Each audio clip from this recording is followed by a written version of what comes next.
Well, welcome to the 7 o'clock talk at 8 o'clock. almost 8 o'clock. We were at a school board meeting talking about masks.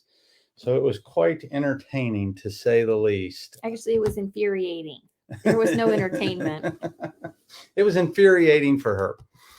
And honestly, I just feel really, really bad for the school board and those places that have to deal with being between people and being between their kids, their people, and um, politics. I mean, it's they say it's not about politics, but I really tend to disagree. So, um, that with that being said, we're going to talk about how Dr. Miller has been bad and what he's going to do, and we're going to talk about um, trying to be healthy in this environment, in this day and age.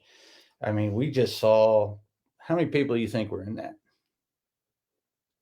Maybe 75. 75, 80 people. We saw 75 to 80 people and just division. I kind of thought it was a circus at first because people are screaming and yelling and Well, only power one tripping. person, actually, only one person was screaming and power tripping, which was supposed to be the leader of the committee. The common people were calm and cool. For the most part. Yeah. So let's look at how I've been bad and I'll explain what I've done.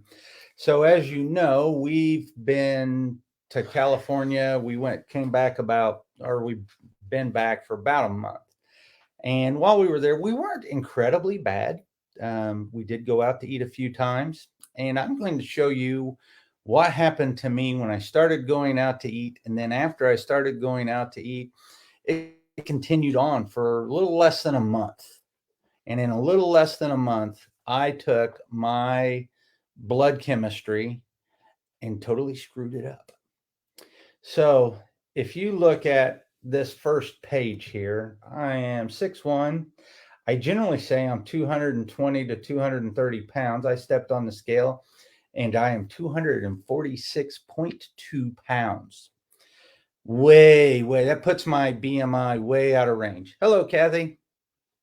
Hey, Miss Kathy. So I did my waist to hip ratio, and my waist to hip is 43. So I am a ratio of a 1. Males should be at less than 0.9, and women should be at less than 0.85. So this is a stratification of risk. So right now, you know that I am at increased risk for cardiovascular disease and diabetes. So that's one thing that we do here at the clinic. We do look at how to stratify where you're at. So those are my beginning anthropomorphics, or basically it's my beginning where I'm starting at. I did a BIA on myself. And what the BIA does is it runs 273 currents through your body, and it starts to stratify how your body is composed. So I'm really not too bad.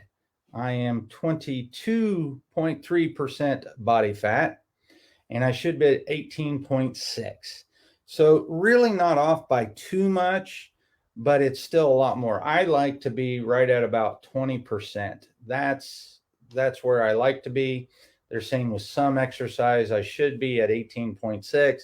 If I get down to 18, so be it. I really don't care. I feel good. My hormones seem to be pretty good. Physically, I look pretty decent at 20% or less body fat. The next thing I look at is I start to get an idea of what is called phase angle. Phase angle equals cell health. You have to have a healthy cell wall to create the electrical potential to keep the cells healthy and alive. And this is a measure of your fat on the cell. This is a measure of the water inside the cell, the water outside the cell, and the amount of minerals that you have. And as you can see, I took a hit. I'm still above, well, I just turned 51, so I get to drop down a little more, but I'm still within healthy for a 51-year-old. I don't like that. I want to get back up into this 8 to 8.1 area, and right now I am at 7.1, which, like I said, is still healthy, but it's not where I want to be. And you can see I've been recording my cell health since 06. When I abbreviated the pages. Here we're looking at November 4th. I was a 7-1. And so, like I said, I do not like to be that low. And so I am going to work on body comp. And I know what to do to help my cells get better. And once again, this is with eating out one meal 2 to 3 times a week for less than a month.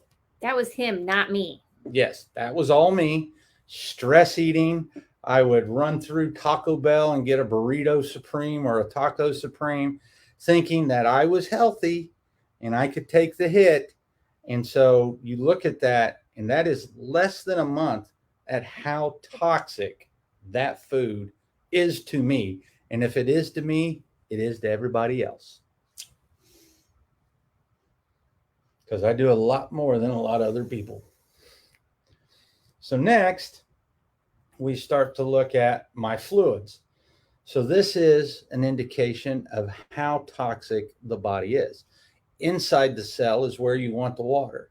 If you are toxic, or you have heavy metal poisoning, toxic poisoning, or if your insulin goes up, your blood sugar is running too high and all that jazz, you will start to take water from inside the cell and shoot it to outside the cell. And so I should be at 63 and I am at 59. So I have polluted my system, which I knew I had anyway. I just didn't think I had done it that bad. Next thing we look at is we see my fluid profile, and we see how I have kind of gone along. And we can see now, this is September of 21 going to November of 21. We can see my phase angle bounce around. And right here in September, I was really paying attention. We were riding bikes, we were getting exercise, we were really paying attention to what we were eating, and my phase angle jumped up to 7.8. Then if we come down and we look, here's something to really think about. I have 10 extra liters of water on myself. So let's just say I have 10 liters. 3 liters equals 1 gallon. 1 gallon equals 8 pounds. So I have 24 pounds of water weight on me, extra water weight, because of basically fast food. And this isn't even the worst of the story. I decided to take my labs. And I was like, okay, let's see where I'm at. So here's my previous report. Here's my previous result, and here's my current result. We want LDLP to be less than 1,000. I went from 2155 to 2800. We want the LDLs to be between 0 and 99. I was trending down, and I had trended down to a 175, and I just jumped it back up to 243. My triglycerides were perfect, and now I can be considered metabolic syndrome. And why do I say I can be called metabolic syndrome? This is also pre-diabetic, because my waist is above 40 inches. I am hypertriglyceride. I have too many triglycerides. Hyperlipidemia. I am hyperlipidemia. And see, I only have to have 3. So my waist size is off, my lipids are off, and my fasting blood sugar is at 100 again. Actually, a little bit over. We start to see once again, this is a stratification. This tells you at what risk you are. So luckily, my fats are trending the wrong way. But as we will see, my insulin resistance risk, I haven't affected my insulin too terribly bad. But my small LDLP should be less than 527. It actually did go down, which stunned me. And my HDL size, it should be greater than 9.2. It went up a little bit too. So something a little wonky there, but that's okay. That's in my favor. My LPIR score. So this is my lipid insulin resistance score. I am less than 25. That puts me way down here at very low. Now, my lipids put me at a pattern B, which is at risk for cardiovascular disease, diabetes, and all kinds of stuff that go along with that wonderful stuff. This is just because I've been so good in the past, my insulin didn't take that bad of a hit. So that is where I'm at. I've started to pay attention to the 4 pillars. I am paying attention to my sleep. My nutrition now is spot on. And in 3 months, we're going to retake this and we're going to see where I'm at. My movement, I'm not exercising yet. Next week, she gets to get back on the bike. I've really been itching to get back into the gym, so that might all happen at once. And that's where we're at. So now for the public service announcement. Don't eat Taco Bell. No. Burger King, kidding. McDonald's, or whatever. Don't hit the fast food. But it's really hard. It's really hard to be healthy in an environment like this. And not only that, we have the ability, we have the knowledge, we have the monetary means, we have all of that stuff to be healthy and to buy organic foods and stuff like that. And a lot of people do, but the people that are on fixed incomes, we really feel bad for them, because most of them are on multiple medications. And how much are they paying for their medications? Lots of money. So they're all on multiple medications. So they're spending their money there rather than spending their money on their kitchen. And you can see how important the kitchen is. And the older we get, the more important the kitchen is. Yeah, I get on my little soapbox because a lot of the people on disability, they get like $900 a month. And I can speak personally from somebody that I really care about. $900 a month is not much, especially when you own a house and you have taxes and you have insurance and you own a car, you need gasoline. And then if you aren't as healthy as you could be and you got a couple of prescriptions, those things can cost $50, $100 or more, depending on what they are. And this person has a purse full of them that they carry around. So they're having to determine, am I going to pay my bills, or am I going to get my meds, or am I going to eat? So, we sit here and we harp, oh, you got to eat good, you got to drink good water, you got to do this and you got to do that. And that's great. But there's just a whole lot of people out there that don't have the ability. So they're doing the best they can, which is why they, you know, eat ramen noodles and macaroni and cheese, and they buy off the clearance rack, because for them, they're just trying to survive. So there's a whole lot of people out there that's just trying to survive. And we have taken health in food, and you can't you can't buy healthy food on a fixed income or on a budget unless you're going to grow it yourself, and it takes a whole lot of work, and most of the people that are on disability can't do that. And it it's actually really heartbreaking. And that's one of the reasons why we're growing a garden, because we'll be able to help people. You know, if you're listening to this and you have the means to help somebody with organic food, do it, because they need help. If you know somebody who does have multiple medications, who is doing that stuff, get them help, teach them. Or better yet, just cook the food and Yeah. take it to them. Yeah, I mean, here we are. It's November. It's the month of Thanksgiving. You know, help your neighbor. I love old people. Old people, I just love. I in all of them. That's my thing. But if you have people and you don't have any old people, all our old people are almost gone. You know, adopt some old people. That neighbor that's next door that struggles, you know, you're already cooking for yourself or your family. Buy a little extra. You know, prep the meals, drop it off. You know, can you ask them? Can you help them? Like, Invite them over. Exactly.